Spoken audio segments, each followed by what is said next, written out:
Obrigada, professor César, pelas palavras, pela abertura e por trazer as contribuições de ontem à tona para que continuemos hoje.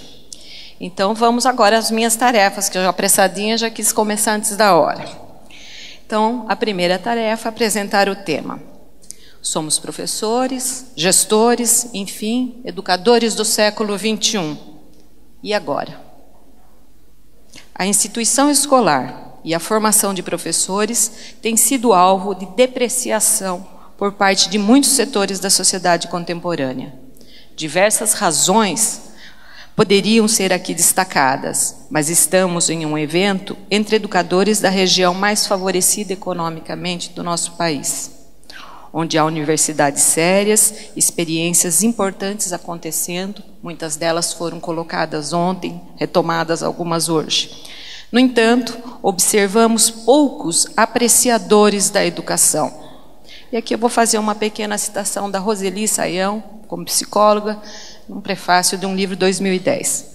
A atual crise é ímpar, porque é ponto de partida para dois caminhos possíveis: a cura ou a morte.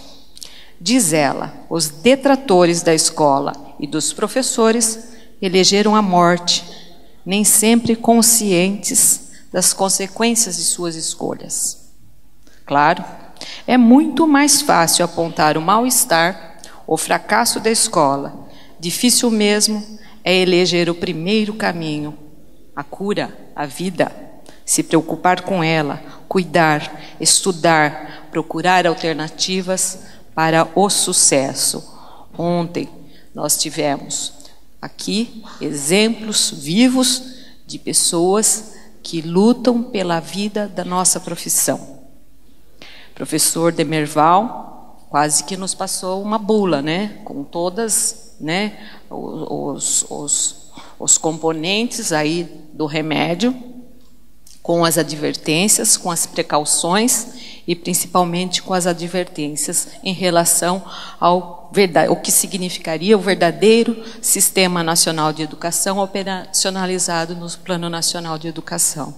Então, se nós não nos atentarmos às palavras que ele colocou, nós podemos novamente nos enveredarmos nas disputas localizadas e, mais uma vez, adiaremos as soluções dos problemas educativos. Então, a doença pode ser crônica.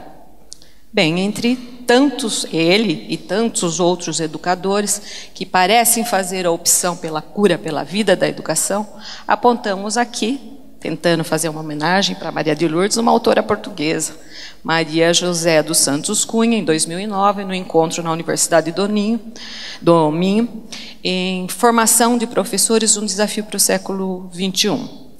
Abro aspas.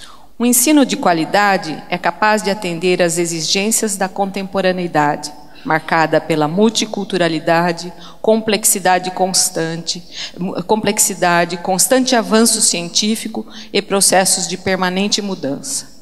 O século XXI evidencia a importância cada vez maior da formação pessoal e profissional dos professores, para que esses possam, pela sua competência e fatores pessoais, associados a níveis de rendimento e desempenho elevados, contribuir para uma educação que leve o aluno a pensar, a refletir, a formar conceitos, ao discernimento e a ter incapacidade para aplicar o que foi elaborado para alterar sua própria realidade. Também foi muito falado aqui ontem, desde a Estela no início da noite. Visando a inserção e o crescimento, isto é, indivíduos capazes de, no futuro, ajudar a conduzir com sucesso os destinos do país. Fechamos aspas. Acredito que, se estamos aqui reunidos, representando as 19 cidades da RMC, saímos de nossas rotinas de trabalho para pensar sobre perspectivas da educação brasileira, compreendendo, obviamente, sua complexidade e os diversos fatores que permitem à sociedade chegar nesse cenário de depreciação, de lamento. Estamos aqui não para apreciar ingenuamente, mas para pensar e buscarmos juntos elementos para enfrentar os desafios da educação desse século. Nessa busca, é uma honra ter aqui conosco essas pessoas da mesa, e principalmente a doutora Maria de Lourdes Rodrigues, que, corajosa, enfrentou os mais diversos desafios em Portugal. Realizou diversas reformas, em destaque as da carreira docente e da avaliação de desempenho docente, que foram alvo de contestação.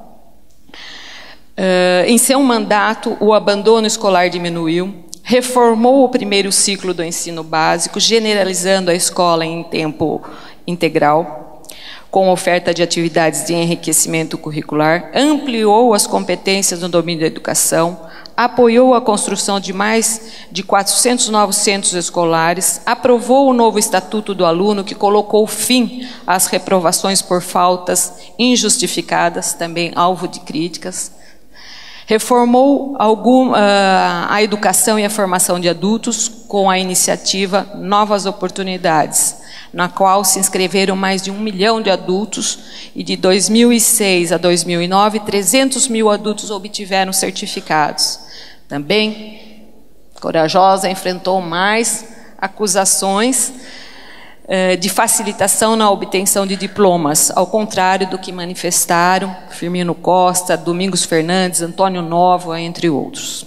Abro agora aqui alguns pontos para reflexão com todos desta mesa e com a plateia, para gerar a interação neste momento. Estamos nós contribuindo para melhorar a educação da RMC?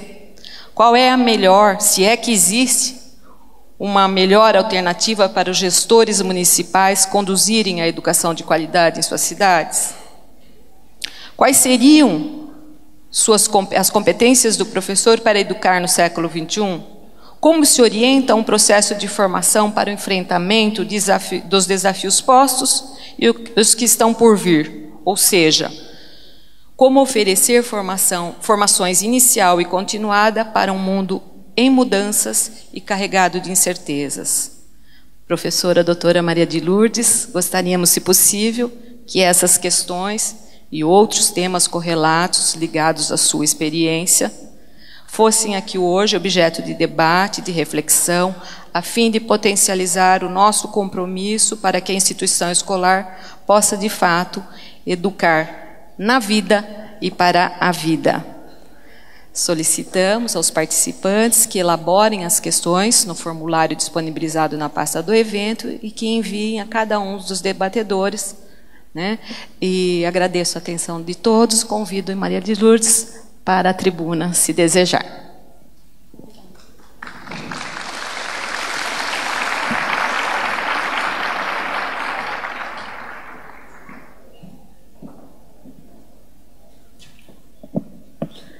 Muito bom dia a todos. Cumprimento, em primeiro lugar, os colegas da mesa, os organizadores do fórum, os professores e os diretores aqui presentes. Gostava muito de agradecer o convite que me foi formulado para participar neste fórum. Para mim é uma honra e é também uma oportunidade para enriquecer a minha experiência, ficando a conhecer um pouco mais das questões de educação do Brasil. E com o gosto com que participo, espero também poder contribuir para o debate que aqui vai ocorrer e que a minha experiência vos possa ser útil nas questões que querem refletir. O tema que aqui trago está de acordo com o que foi solicitado, quais são os desafios da formação de professores para o século XXI. E o que procuro fazer é uma leitura muito integrada do que se passa, não apenas no Brasil, não apenas em Portugal. Eu acho que há um movimento que é comum a todos os países em todo o mundo, mesmo considerando que os diferentes países estão em diferentes níveis de desenvolvimento, em diferentes fases de concretização da sua ambição. Mas a ambição é comum a todos os países. Eu diria que em matéria de educação, em todo o mundo, em todos os países, mesmo os mais pobres, foram definidas regras que consagram o objetivo de proporcionar a todas as crianças e jovens o maior número de anos de escolaridade nas melhores condições possíveis. Esse é um objetivo comum. Por ação dos governos, por ação de movimentos políticos e pedagógicos de peritos, das universidades, de organismos internacionais como a OCDE, a Unesco, a Organização dos Estados Ibero-Americanos, hoje vigoram em quase todos os países os princípios da escolaridade obrigatória. Em alguns casos é apenas por 4 anos, ou seja, até aos 10 anos de idade das crianças. Em outros é por 9 ou 10. Em outros ainda é por 12 anos. O Brasil tem agora um momento de decisão se a escolaridade se prolongará até aos 17 anos. Em Portugal acabamos de aprovar a escolaridade obrigatória até aos 18 anos. Portanto, a ambição pode ter um nível de concretização diferente, mas ela tem esse traço comum. Todos os países querem o maior número de anos de escolaridade possível para todos os jovens, todos sem exceção. Em alguns países estes princípios vigoram há muito tempo, em quase todos desde o pós-guerra, digamos assim, desde a segunda metade do século XX. E esses países, mesmo os que têm a escolaridade obrigatória há mais tempo, progressivamente foram atualizando estes objetivos e foram atualizando a sua ambição. Em outros países a ambição é mais recente. Porém, em todos os países se partilha a convicção de que uma escolaridade longa e bem-sucedida é essencial para o acesso dos jovens a uma cidadania plena, como é essencial para garantir o futuro desenvolvimento desses países. E há todo um movimento novo para a fixação de metas, para a fixação de objetivos, de que o exemplo aqui trazido ontem pela Organização dos Estados Ibero-Americanos das metas para a nova geração, as metas para o bicentenário, são um exemplo, podendo os países ajustar à sua realidade, mas todos querem ter metas e objetivos para que possam, no fundo, aferir, medir o ritmo, o esforço que estão a fazer e o ritmo em que estão a concretizar essa sua ambição e esses objetivos. E isto é uma questão nova na educação. Isto não havia no passado. E é sobre essa novidade que eu quero falar. O que é que essa novidade, de que temos muito poucas vezes consciência, traz de novo? Traz de novos desafios à educação. Como eu dizia, para lá da singularidade de cada país em termos históricos, territoriais, populacionais, culturais, de modelo de desenvolvimento, todos têm em comum este objetivo. Todos enfrentam este desafio de concretizar a ambição da escolaridade obrigatória. E as dificuldades são, portanto, também comuns. Não é só o objetivo que é comum, são as dificuldades que são comuns. E a questão crítica que todos enfrentam é a de saber como é que se pode garantir que, frequentando a escola, que todos os jovens que frequentam a escola, todos aprendem. Porque temos duas questões. Uma da escolaridade obrigatória, exigir que todas as crianças estejam na escola, mas a outra questão é a da escolarização. E frequentando a escola todos aprendem. Como é que podemos garantir que todos os alunos têm os tais percursos escolares longos e de qualidade? As escolas, os professores, os técnicos, os dirigentes da administração educativa, os políticos, estão todos sintonizados com os objetivos da escolaridade obrigatória e preparados para enfrentar este desafio. Têm todas as condições que é necessário, todos os recursos necessários para concretizar este objetivo. Hoje o debate público é sobre esta questão. O debate está aberto e é sobre este desafio comum e problema comum que existe em todos os países. Mas há uma outra novidade, é a das comparações internacionais, que nos permitem saber o que se passa nos diferentes países, a que ritmo eles vão conseguindo concretizar esses objetivos. Sabemos hoje que mesmo em países onde os objetivos da escolaridade obrigatória foram definidos há muito tempo, onde já se conseguiu que todos os alunos frequentem a escola durante a idade da escolaridade obrigatória, seja 10, seja 15, seja 18 anos, tem-se revelado difícil que todos os alunos aprendam e concluam com êxito o seu percurso. E a dimensão deste problema também varia. Em alguns países ele tem a expressão de 10% dos alunos não conseguem aprender nem concluir com êxito o seu percurso. Em outros países esta dimensão pode ser de 50%, em outros de 70%. A dimensão do problema, o tamanho do problema pode variar, mas ele está presente e é comum a todos os países. Depois temos instrumentos novos de comparação internacional que permitem, comparando os países, fazer uma avaliação da performance, não apenas das escolas, mas de todo o sistema. E isto são verdadeiras novidades no sistema educativo. Isto não existia no passado. As escolas enfrentam hoje não apenas dificuldades que são novas, que são próprias da nossa contemporaneidade, como estão sujeitas a uma avaliação da sua performance e da sua capacidade, que é totalmente novo no panorama, na história dos sistemas educativos.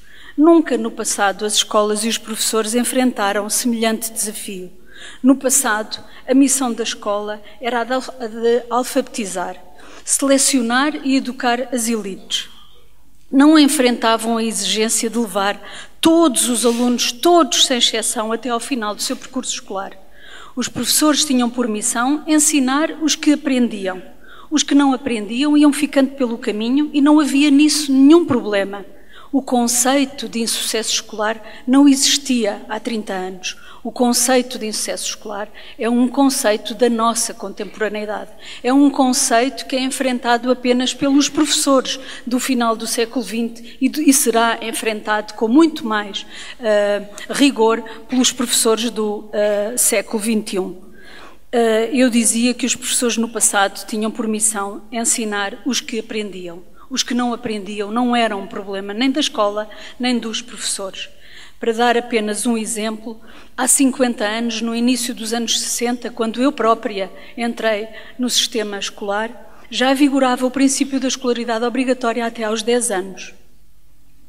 E o país, nessa altura, conseguia que todas as crianças com 6 anos entrassem na escola. Não havia nenhum problema de cobertura escolar. Todas as crianças, todas as famílias levavam as suas crianças à escola aos 6 anos. Mas a grande maioria ficava pelo caminho. Na minha geração, a percentagem dos que chegou ao final do secundário foi de menos de 7%. O que significa que 93% dos jovens ficaram para trás. E isto não era nenhum problema nem para o país, nem para os professores, nem para as escolas. E hoje a situação é muito diferente. Chegam ao final do secundário quase 60% dos jovens de cada geração. Mas o país olha para os 40% que ficam para trás. O país não olha para os 60% que conseguem chegar ao final do percurso. O país inteiro olha para o problema que são aqueles que não conseguem fazer o tal percurso longo e bem-sucedido e de qualidade. A exigência do ensino no passado era medida pelo número de alunos que reprovavam. Não era medida pelo número de alunos que passavam. Essa é uma exigência do final do século XX e será a exigência do século XXI. O conceito de insucesso escolar, como dizia há pouco, não existia, encarava-se como natural o processo de seleção, o processo de deixar para trás uma percentagem que, quanto maior ela fosse, mais exigente era percebido o próprio sistema de ensino. Situações como a que o Brasil viveu a semana passada, com a apresentação pública dos resultados do teste de literacia às crianças com 8 anos de idade, isso era uma coisa que não existia no passado. Nenhuma outra geração de professores foi confrontada com um teste de literacia às crianças de 8 anos de idade. E os resultados revelam que 40% das crianças, peço desculpa se não tiver muito presente o rigor dos números, mas as notícias que li permitam-me dizer, o país olha para os 40% de crianças com 8 anos que revelam problemas de literacia. Mas o que é facto é que nas gerações anteriores, muito provavelmente, o número de crianças com 8 anos que não aprendia a ler e a escrever era muito superior. Só que essa informação, esse conhecimento não existia, porque não havia essa exigência, não havia esse novo desafio de garantir que todos aprendem. Este é o desafio atual. Este é o desafio que coloca inúmeras dificuldades aos políticos, aos professores, às escolas, aos dirigentes escolares. Para vos dizer que os objetivos da educação mudaram muito e com isso mudaram também os desafios que a escola enfrenta, que na minha opinião são hoje muito mais exigentes, nem nunca na história da educação as exigências e os desafios foram tão grandes como são hoje. É necessário que todos os jovens não apenas frequentem a escola, mas é necessário garantir que eles aprendem. E esta mudança nos objetivos requer alterações profundas na configuração dos sistemas de ensino. Não pode ser um sistema de ensino igual ao do passado, ele tem que ser diferente e adequado a esta nova exigência. Requer também alterações nos princípios de organização das escolas, requer alterações no estatuto e no papel dos professores, no trabalho pedagógico, nos recursos e nos instrumentos de ensino, nas exigências e responsabilidades que são colocadas aos agentes do sistema de educação. E uma das principais alterações que as escolas e os professores, os sistemas de ensino, os diretores das escolas, que todos enfrentamos, é que eles serão considerados melhores, tanto melhores, quanto maior for o número de alunos que aprendem com sucesso e tanto menor for o número do insucesso e do abandono. E isto é como que virar ao contrário aquilo que era a percepção pública do bom trabalho dos professores. E para virar ao contrário os objetivos, nós precisamos de fazer mudanças profundas em todo o sistema. Somos herdeiros, em todos os países, somos herdeiros do património da educação, de sistemas construídos, em muitos casos, desde o final do século XIX. Mas a mudança de paradigma que as novas questões, os novos objetivos nos colocam, exigem-nos muita criatividade na seleção daquilo que do património nos interessa preservar, daquilo que do património não necessitamos e precisamos de mudar profundamente. Eu diria que a tradução prática desta mudança de objetivos e destes novos desafios, a tradução prática no cotidiano das escolas, no cotidiano do trabalho dos professores, se chama diversidade e heterogeneidade. É a exigência, os professores enfrentam, como nunca no passado enfrentaram as escolas e os professores, a exigência da integração da diversidade. Aquilo que se passa hoje é que todos os jovens de um país estão na escola. Na minha geração, aos 14 anos de idade, mais de 70% dos jovens com 14 anos estavam no mercado de trabalho. Aquilo que hoje consideramos trabalho infantil, na época não era trabalho infantil. Apenas uma parte reduzida dos jovens, muito selecionados, muito homogéneos, estavam na escola. Todos os outros não estavam na escola, não era um problema da escola. E hoje o que temos são as gerações inteiras, todos, sem exceção, estão na escola. Com tudo o que isto significa de heterogeneidade, de diversidade, de diferenças no que respeita às origens sociais, às condições económicas, ao background escolar das famílias, aos recursos educativos em casa, às capacidades individuais e vocacionais, aos ritmos de aprendizagem e à diversidade dos interesses. Esta, na minha opinião, é que a tradução prática dos objetivos da escolaridade obrigatória é que, na prática, isto traduz-se em que os alunos já não estão, não importa onde, eles estão na escola, dentro da sala de aula, e quem os enfrenta, quem tem que tratar de cuidar, quem enfrenta a exigência de integrar esta diversidade, são os professores na sala de aula e as escolas no espaço escolar.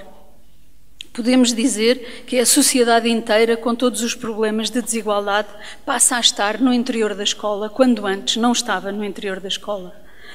Na escola do passado, nós podemos dizer que ela era apenas frequentada por uma parte minoritária dos jovens, de grupos sociais muito homogéneos, como disse, e hoje ela é frequentada por todos. E é nesta diversidade que reside a principal dificuldade de garantir que todos aprendem.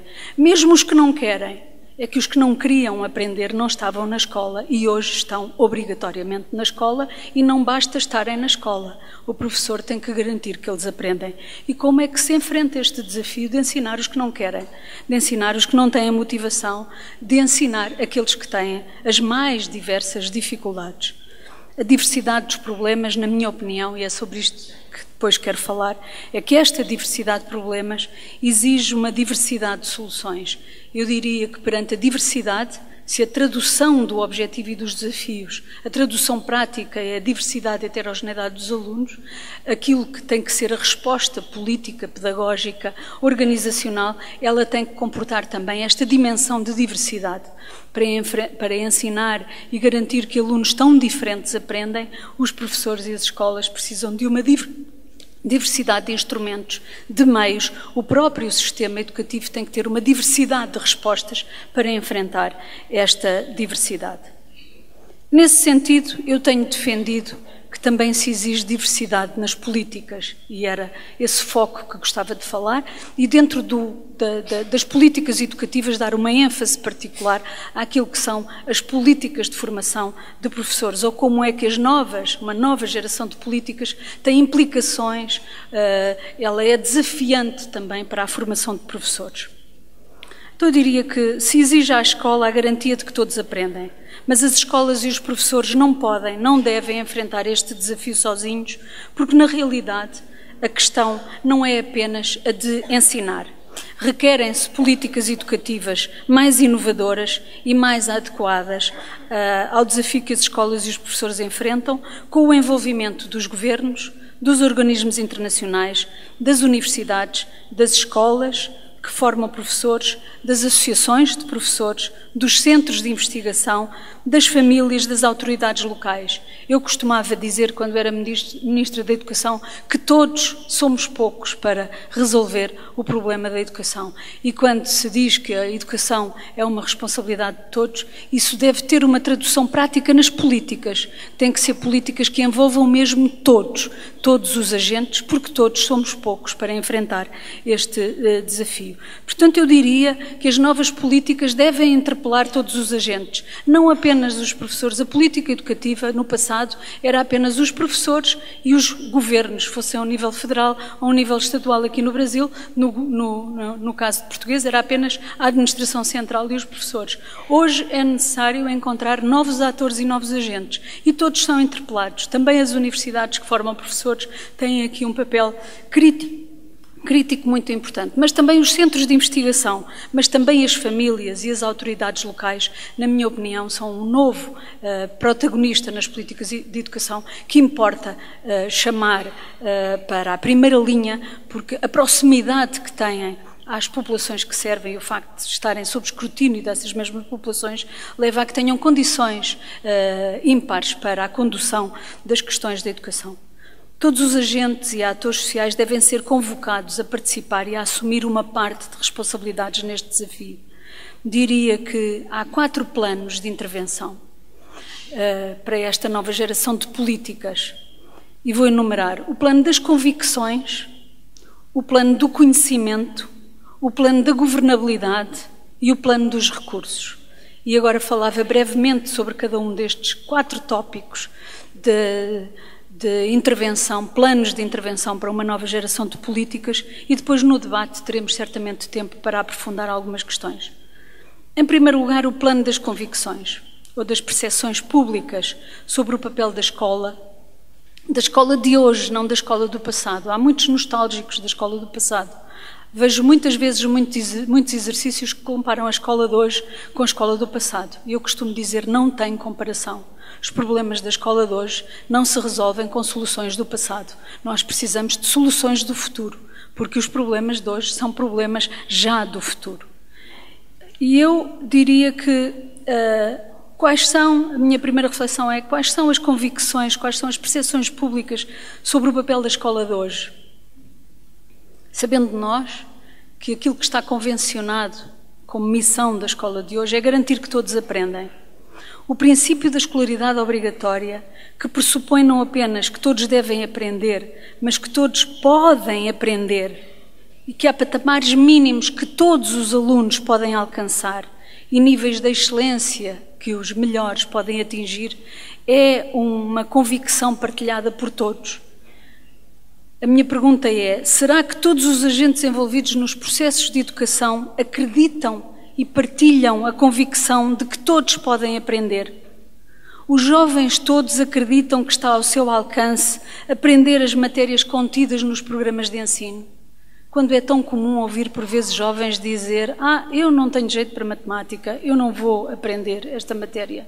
Confortados pelos seus pais, dizendo: pois é, eu também já não tinha jeito, o avô dele também não tinha jeito, não está ao nosso alcance aprender estas matérias. As famílias, que percepção têm da missão da escola e do valor do conhecimento? Os professores, que percepção têm do seu papel? Apenas ensinar ou garantir que todos aprendem? Que percepções públicas sobre este tema prevalecem? É de facto possível concretizar o objetivo de garantir que todos aprendem com qualidade? Ou essa é uma ideia bem intencionada, mas inexecuível? Qual é o estado da percepção pública das convicções nesta matéria? Eu tenho muitas dúvidas. Vou-vos contar um exemplo. Uma das medidas que tomei como Ministra da Educação foi a extensão da escolaridade obrigatória até aos 18 anos. Estava previsto no programa do Governo desde 2005. O Governo anterior, que teve responsabilidades de governação entre 2002 e 2004, também, que era de um outro partido, também tinha no seu programa do Governo fazer a aprovação dessa medida, estender a escolaridade obrigatória até aos 18 anos. E, portanto, era uma questão que se discutia desde o final dos anos 90, princípio dos anos 2000. E, todavia, foi a última medida de política que eu tomei já no final de 2009, um mês ou dois antes de terminar o meu mandato. E filo tão tarde porque eu tive a percepção de que era a medida mais difícil, com consequências mais drásticas e mais duras para todo o sistema educativo. E, todavia, foi uma medida sem contestação. Foi muito aplaudida. A sociedade portuguesa inteira aplaudiu termos estendido a escolaridade obrigatória até aos 18 anos. Eu própria, pessoalmente e como cidadã, valorizava muito essa medida e achava um passo necessário. Todavia, como Ministra da Educação, eu tinha uma consciência mais presente do que aqui eram as consequências sobre a escola. Significava que passava obrigatoriamente a estar na escola até aos 18 anos, todos os jovens, sem exceção, todos, mesmo aqueles que tendo 16, 17 anos, com percursos escolares irregulares, com dificuldades de aprendizagem, não querendo estar na escola, não valorizando a escola nem o conhecimento, passavam obrigatoriamente a estar na escola. E isto tem consequências enormes sobre a escola e nós precisamos que a escola, os agentes que imediatamente lidam com este problema, tenham a convicção de que esta medida, além de bondosa, além de importante do ponto de vista do progresso e da evolução do país, ela é execuível.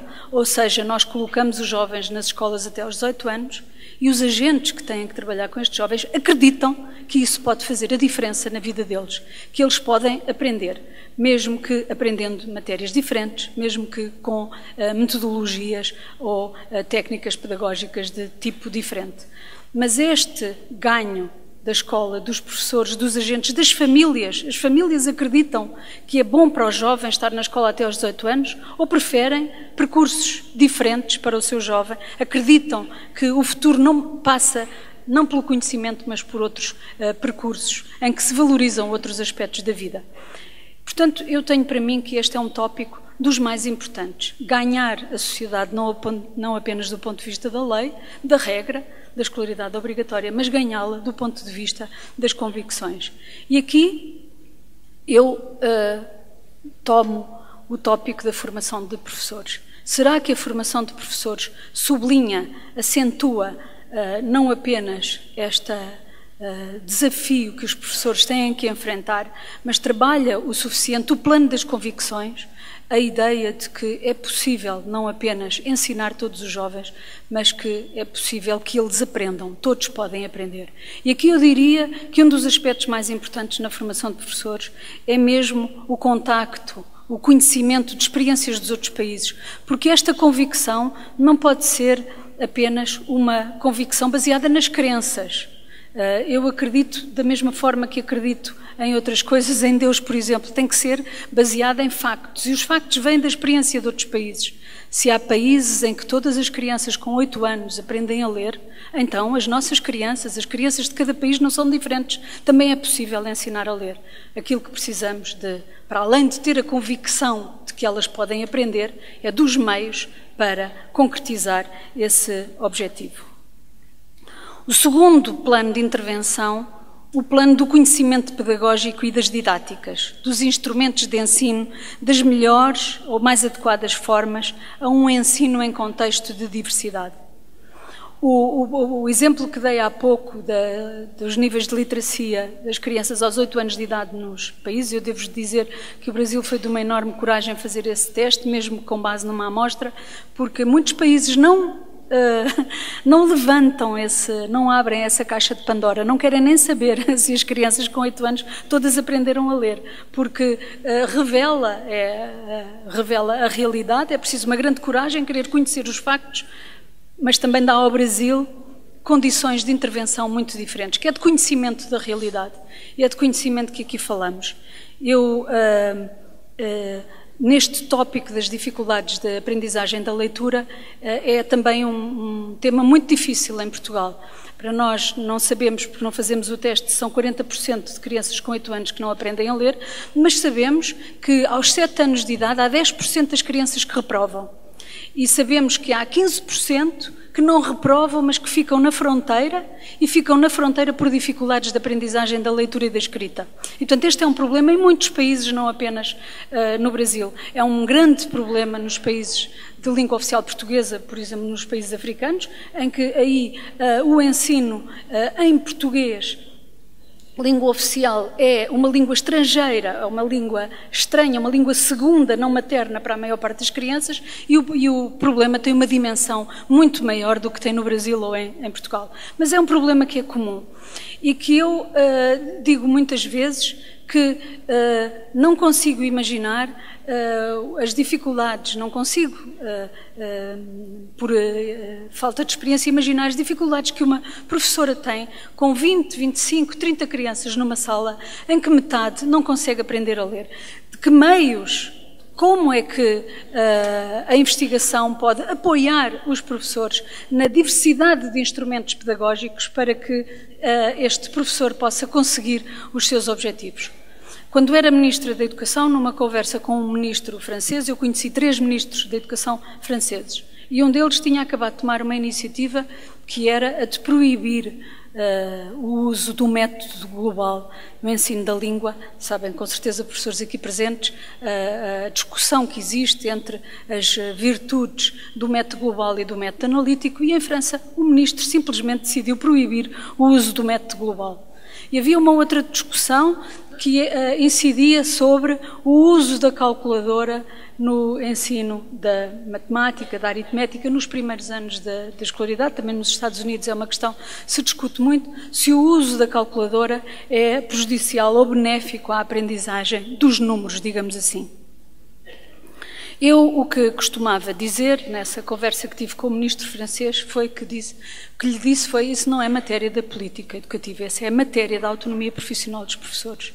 Da mesma forma que um ministro da Saúde não decide qual é o método melhor para curar a tuberculose ou fazer qualquer teste de diagnóstico de qualquer doença, é o campo específico da autonomia profissional de um médico. Também nas matérias de ensino, na minha opinião, distingo com grande clareza o que são as matérias da política das matérias da autonomia profissional. Mas nós precisamos que os profissionais se afirmem no seu campo profissional, definam com clareza o espaço da sua autonomia e que estranhem que um ministro possa querer decidir sobre método global ou método analítico, uso ou não de calculadora. É o campo preciso da autonomia profissional que deve ser reforçada, sobretudo, na minha opinião, com incrementos no conhecimento pedagógico, no conhecimento científico sobre as didáticas. E aqui a formação de professores não deve abrir mão, na minha opinião, de uma forte componente das didáticas, das melhores formas de ensinar na diversidade. E algumas crianças aprenderão melhor com o método global, outras com o método analítico, mas só o professor pode decidir qual é o melhor método, qual é o melhor instrumento de ensino para superar as dificuldades específicas de cada criança. Portanto, eu diria, depois do muito que assisti, que a decisão sobre os métodos mais adequados em cada situação de ensino deve caber aos professores. O essencial da autonomia profissional reside na competência para tomar essa decisão. As universidades e as instituições científicas, mas também os próprios professores e as suas associações, podem ter um papel muito importante no desenvolvimento desta autonomia profissional dos professores, baseada em competências e em saberes técnicos diversificados. Eu diria que há aqui um campo imenso para explorar de envolvimento das universidades, das instituições científicas, no aprofundamento do nosso conhecimento sobre como é que se consegue que todas as crianças aprendam as matérias que estão ao seu alcance. O terceiro plano da intervenção, eu diria que é o da governabilidade, do funcionamento, da organização e da liderança das escolas, bem como da relação entre as escolas, a administração central e a administração local, mas também entre as escolas e o meio envolvente, designadamente as famílias dos alunos que as escolas servem. Defendi e continuo a defender que as escolas devem ser o centro da política educativa. O centro da política educativa não pode estar nos ministérios, não pode estar nas secretarias, não pode estar fora do campo próprio onde o ato de ensinar se realiza. Também não defendo que seja na sala de aula, também não defendo que o centro da política educativa está na sala de aula. Na sala de aula o que está é justamente o centro do ato de ensinar e de aprender. Mas como o ato de ensinar e de aprender tem hoje exigências de todo um contexto muito mais complexo, eu tenho defendido que as escolas devem ser o centro da política educativa e é nelas que se devem concentrar os recursos para que possam cumprir a sua missão. Também não é na escola, porque o trabalho dos professores não pode ser, para enfrentar este desafio de uma tão grande dimensão, um trabalho individual e isolado. O trabalho docente exige o trabalho em equipa e por objetivos. A gravidade e o peso de alguns problemas exige que o trabalho de ensino possa ser desenvolvido por equipas pedagógicas com outros técnicos e outros profissionais, beneficiando da autonomia profissional e partilhando objetivos comuns relacionados com o sucesso dos alunos. Por outro lado, a maior exigência da autonomia profissional, organizacional e pedagógica requerida para enfrentar a diversidade e heterogeneidade das situações tem como contrapartida a necessidade de alterar profundamente a distribuição de funções, de responsabilidades, de competências entre as escolas, as autoridades locais e a administração local. Sendo a escola o centro da política educativa, com todos os recursos. Hoje, ensinar não é apenas o professor na sala de aula, requer bibliotecas, recursos tecnológicos, ação social escolar, atenção à família, ligação ao meio, requer um conjunto de funções tão complexas que exige mudanças na governação da educação.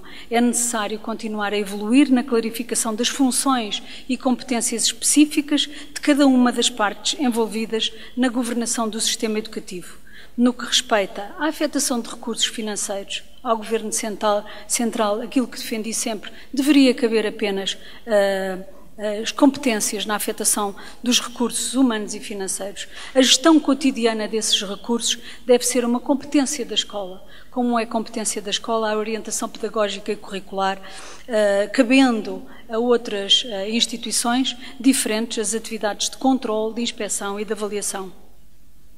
Sempre mantendo o objetivo comum a todas estas instituições, que é o de garantir os princípios da equidade, da qualidade e da eficiência na educação.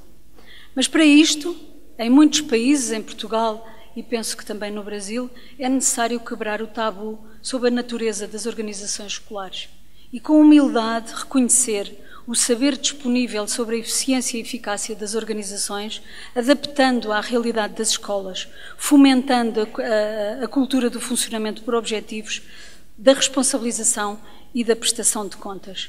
E também aqui, de novo, chamo à colação as instituições com responsabilidade na formação de professores e a necessidade de preparar os professores para integrar organizações complexas, para uma diferenciação de funções, para um trabalho com outros profissionais e não apenas uma formação centrada no ato isolado de ensinar. Porque se a formação de professores for feita centrada exclusivamente no ato de ensinar, ela não vai poder garantir que todos aprendem. Para garantir que todos aprendem, é necessário uma relação com outros profissionais, é necessário uma integração no espaço organizacional das escolas, para o qual os professores devem ser preparados. O último plano, o plano dos recursos. As políticas educativas de afetação de recursos às escolas apresentam hoje exigências muito diferentes das do passado. Se no passado os recursos necessários eram, por exemplo, ao nível dos recursos humanos, exclusivamente professores, hoje há cada vez mais a necessidade de novos profissionais para apoiarem os professores nas suas tarefas, desde logo os peritos na assistência social, em psicologia, enfim, uma série de...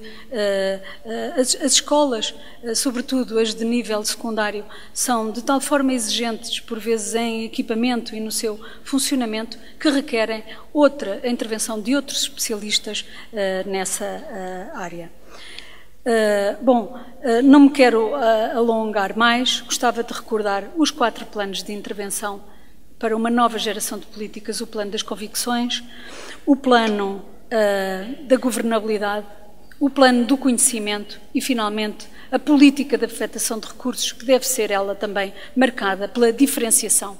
As escolas são muito diferentes porque servem territórios diferentes. Eu costumo dizer que a política de território é muitas vezes inimiga da escola e da educação. Temos escolas que no espaço que servem em que estão implantadas não conseguem sobreviver às lógicas territoriais em que estão inseridas. Estas escolas, em territórios e em terrenos mais difíceis, necessitam de recursos diferentes, adicionais, para conseguir cumprir a sua missão, da mesma forma que escolas inseridas em territórios mais positivos, digamos assim. E, portanto, diria que qualquer destes planos de intervenção tem reflexos e repercussões na formação de professores. E as instituições responsáveis pela formação de professores participam da execução da política educativa, participam da definição da política educativa de uma forma tão, para mim, tão evidente como os governos têm o poder de intervenção, mesmo diferente, igualmente relevante. E neste quadro eu penso que tem uma responsabilidade de preparar professores não de acordo com o modelo do passado, para uma escola do passado, em relação à qual todos temos uma grande nostalgia, porque foi a nossa escola, a escola onde aprendemos. Nós temos que romper com esse paradigma da escola do passado e preparar professores para o futuro, e as instituições de formação de professores têm aqui uma enorme responsabilidade. Muito obrigada pela vossa atenção.